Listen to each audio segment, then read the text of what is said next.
Rolling mark.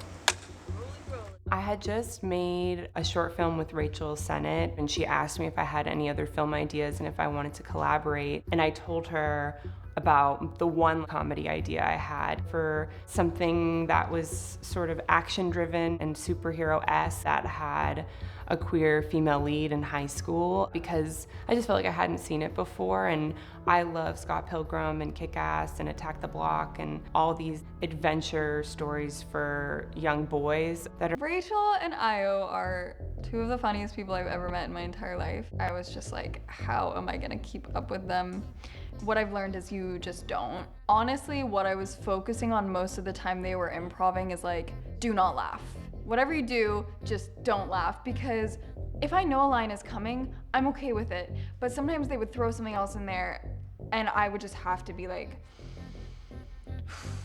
deep breaths and just try not to break. And the second they'd yell cut, I would just let it all out. I learned a lot about comedy from them. It's really fun to improv with them, and they're so quick. You feel like you're just sprinting to keep up with them, but that was, I think, the fun part. From comedic backgrounds and have so much fun, but also bring a level of professionalism that I really haven't seen before, and a level of commitment to their work and their craft. A lot of people think comedy is easier in a lot of ways than drama, but to be honest with you, they have to bring a level of authenticity and realness and humanity to sort of ridiculous and absurd circumstances. And to do that, and then on top of that, to like land jokes, is honestly insane for me to watch. I wanted to offer him this. He's been so hilarious and so much fun, and also is just such a sweet, kind, respectful person. So he's been like just a joy and has truly made everyone laugh, including crew members. He's been amazing. To be honest, it was pretty good. Like I told it before I got here, just give me the direction and what you're looking for.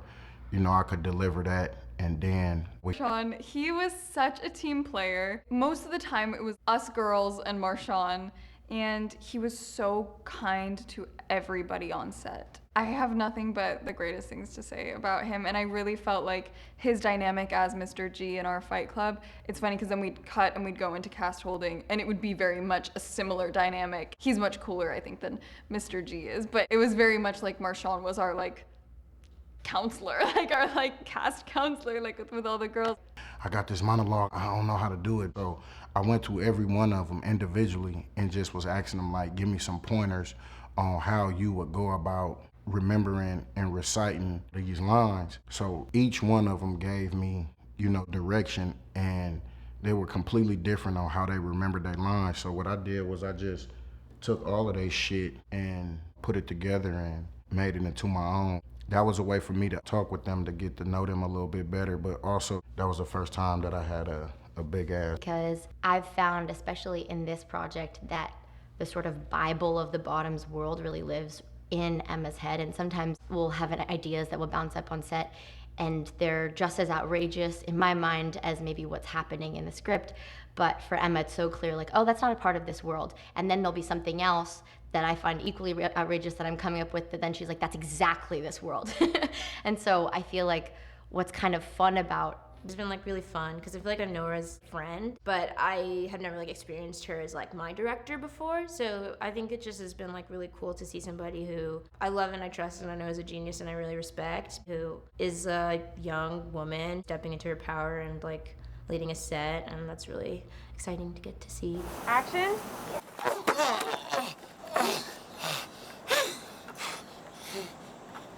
Emma's directing style is really unique, I'd say. It's the first time I've worked with a director who's younger than me, so it's been very interesting to have someone who feels like it wasn't on the page, but still always felt very true to Emma. And I think the way that she gives people the freedom to play around with the scene, but never sacrifices her own vision for the film and also the intention of the scene is really incredible. Shows her confidence and her talents as a director, and she's the same age as all of us in the cast, and so to have that relationship with the director where I felt like I could bring to just show up and just flail around. It's an incredible team to work with. It's a younger cast. Seeing Emma's vision and working with her and collaborating with her and the rest of the team has just been an incredible experience, an extremely unique experience for me, and to see a group of people come together to tell a story that I think a lot of people will find themselves in, or at least have a good laugh about, has been a really cool experience for me.